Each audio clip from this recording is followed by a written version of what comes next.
Welcome to Keep Venture. Let's open your maps, seek the truth, and find the treasure. Let's find the treasure of God together.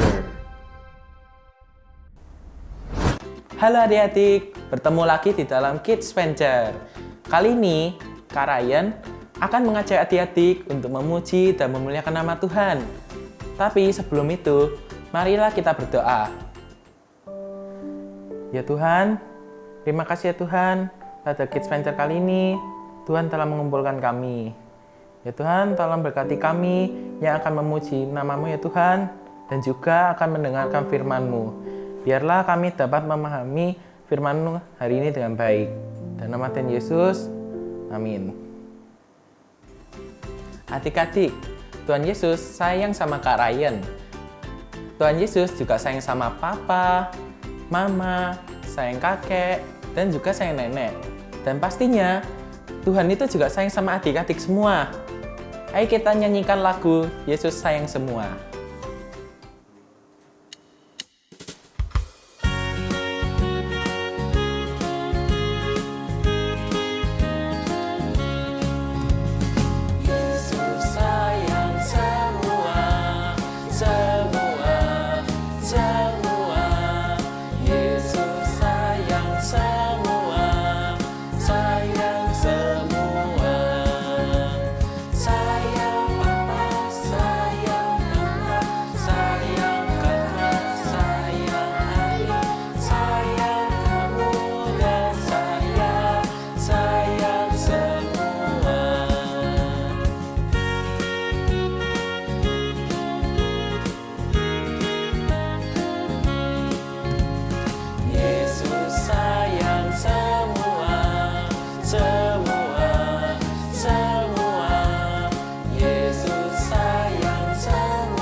Nah, adik-adik, Kak Ryan ingin bertanya nih, pernahkah kayak kalian merasa sedih atau mungkin kesulitan?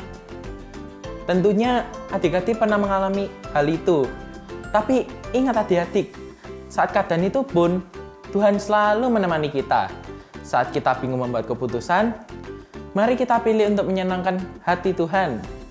Mari kita nyanyikan lagu Saya Mau Ikut Yesus.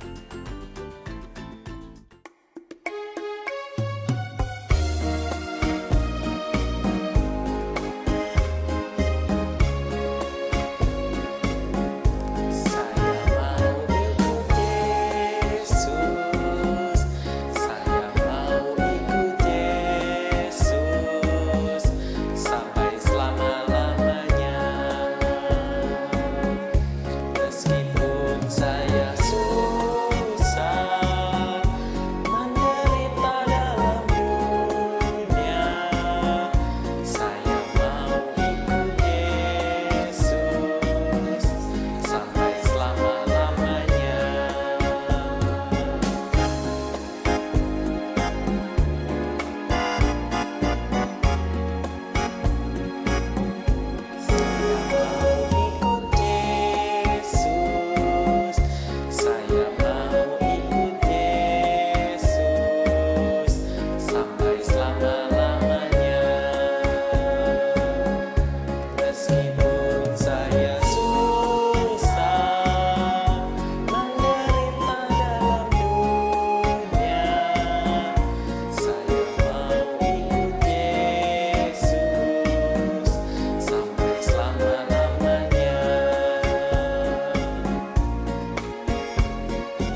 story time. Shalom adik-adik sekalian.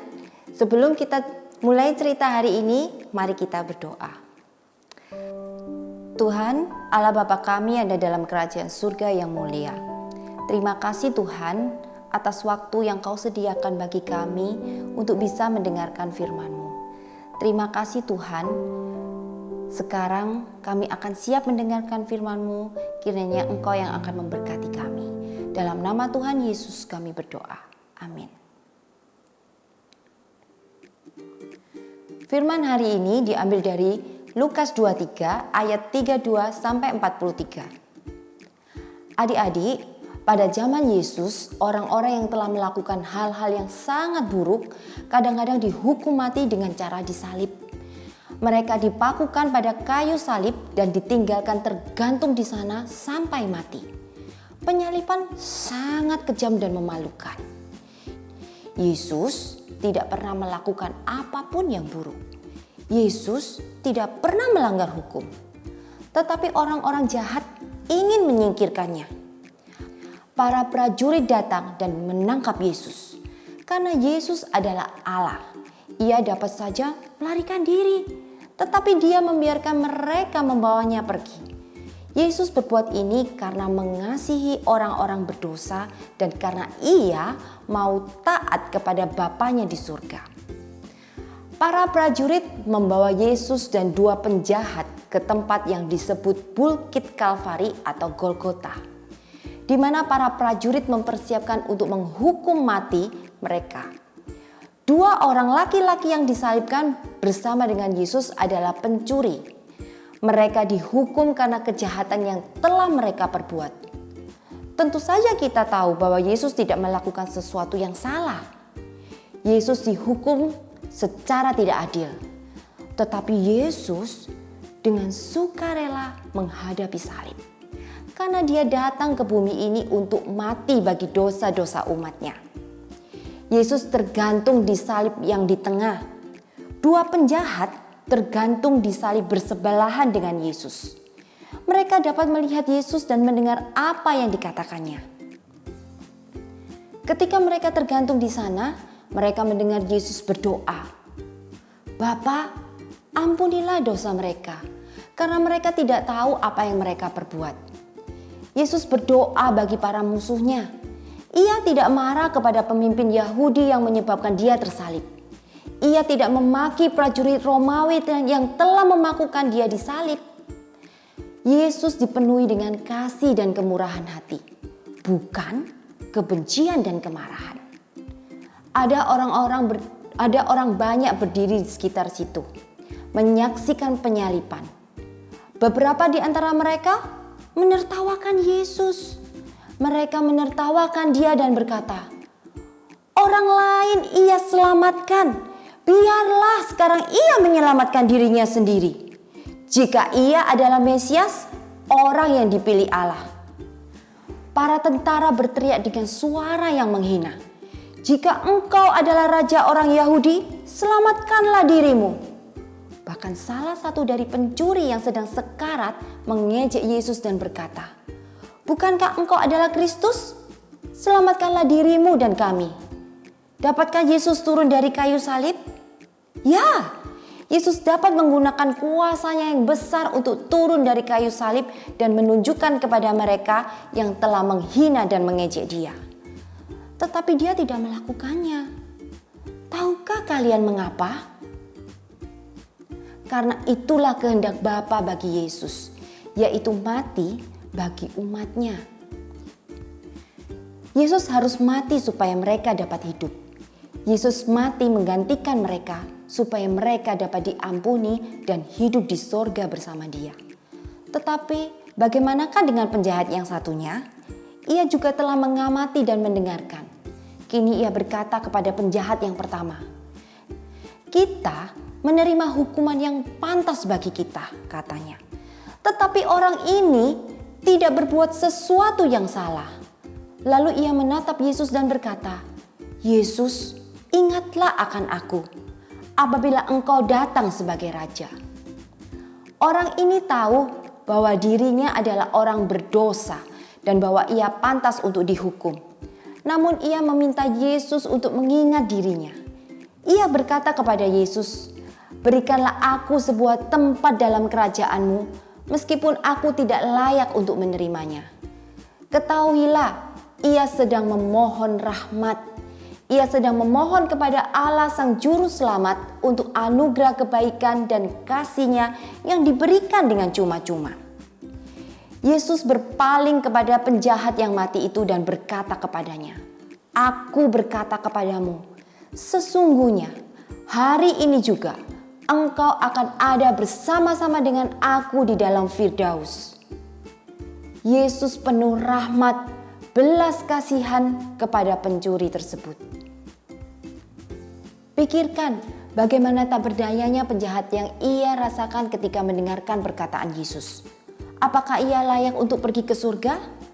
Apakah ia berhak memiliki sebuah tempat dalam kerajaan Allah? Tentu tidak.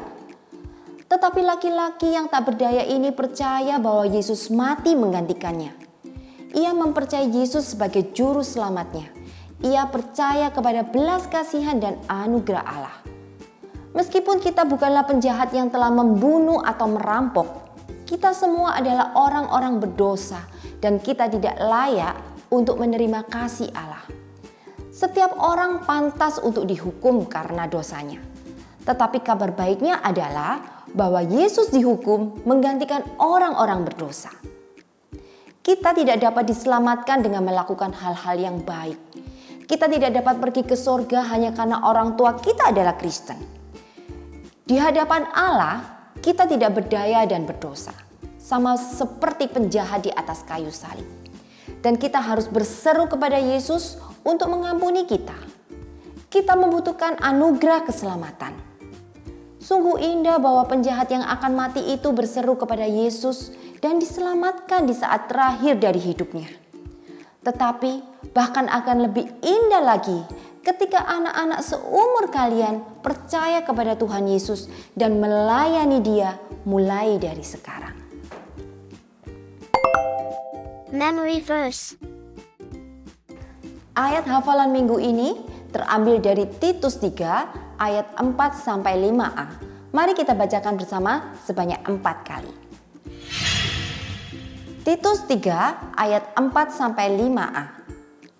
Tetapi ketika nyata kemurahan Allah, Juru Selamat kita, dan kasih-Nya kepada manusia pada waktu itu, Dia telah menyelamatkan kita, bukan karena perbuatan yang baik yang telah kita lakukan, tetapi karena rahmat-Nya.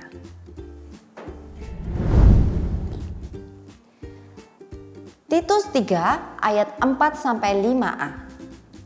Tetapi ketika nyata kemurahan Allah, Juru Selamat kita, dan kasih-Nya kepada manusia pada waktu itu, Dia telah menyelamatkan kita, bukan karena perbuatan yang baik yang telah kita lakukan, tetapi karena rahmat-Nya.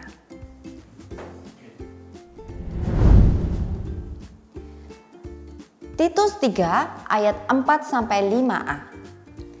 Tetapi ketika nyata kemurahan Allah, Juru Selamat kita, dan kasih-Nya kepada manusia pada waktu itu, Dia telah menyelamatkan kita, bukan karena perbuatan yang baik yang telah kita lakukan, tetapi karena rahmat-Nya.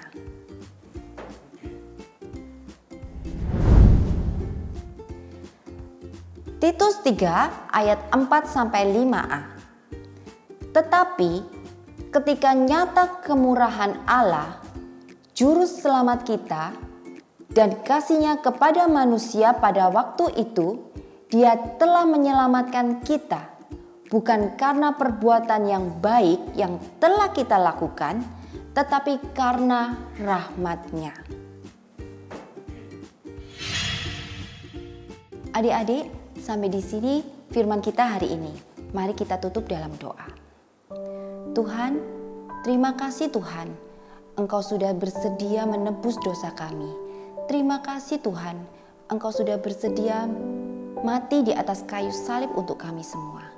Terima kasih Tuhan, dalam nama Tuhan Yesus kami berdoa. Amin. Got questions? Kak, apakah arti anugerah keselamatan? Adik-adik, anugerah keselamatan adalah sesuatu yang istimewa yang diberikan Allah kepada kita. Sebenarnya semua manusia berdosa dan upah dosa adalah maut atau kematian. Dan manusia tidak berdaya untuk menyelamatkan dirinya dari hukuman maut.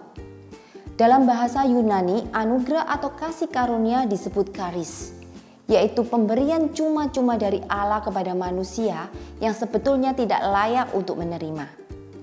Adik-adik, sebenarnya kita tidak layak mendapatkan keselamatan karena kita masih berdosa dan tidak lepas dari dosa.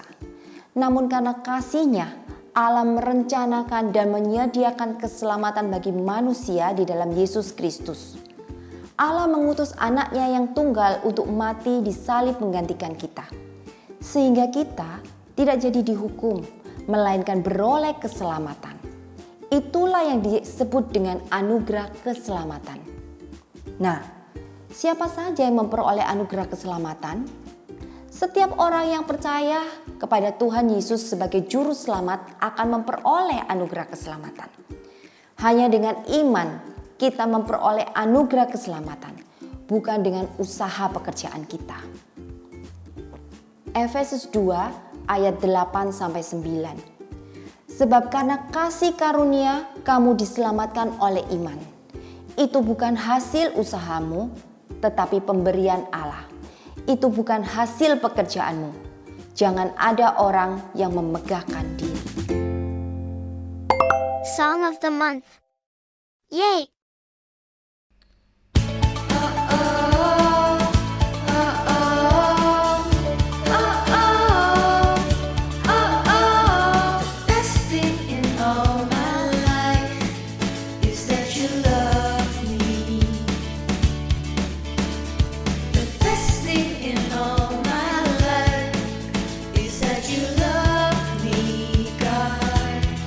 Every time I call,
Thank you for joining us and see you next week on Kids Venture.